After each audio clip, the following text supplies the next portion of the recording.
सभागृहामध्ये उपमुख्यमंत्री एकनाथ शिंदेंकडील खात्यांची जबाबदारी इतर मंत्र्यांवर, नगरविकास खातं हे उदय सामंतांकडे, दादा भुसेंकडे सार्वजनिक बांधकाम तर गृहनिर्माण विभागाची जबाबदारी मंत्री शंभूराज देसाई यांच्यावर असेल.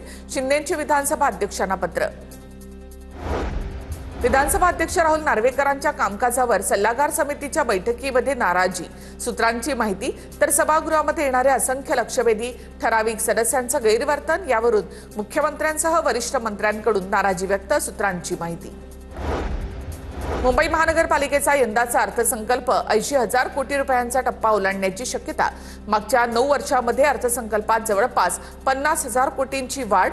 आधीच्याच पायाभूत प्रकल्पांसाठी नव्याने तरतुदीची शक्यता. या वर्षाचा पालिकेचा अर्थसंकल्प 25 फेब्रुवारीला सादर होणार.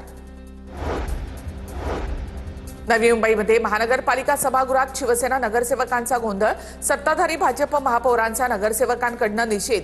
महापौर चुकीच्या पद्धतीने सभागृह चालवत असल्याचा शिवसेनेचा आरोप. सभागृहामध्ये खाली बसून शिवसेनेकडून जोरदार घोषणाबाजी.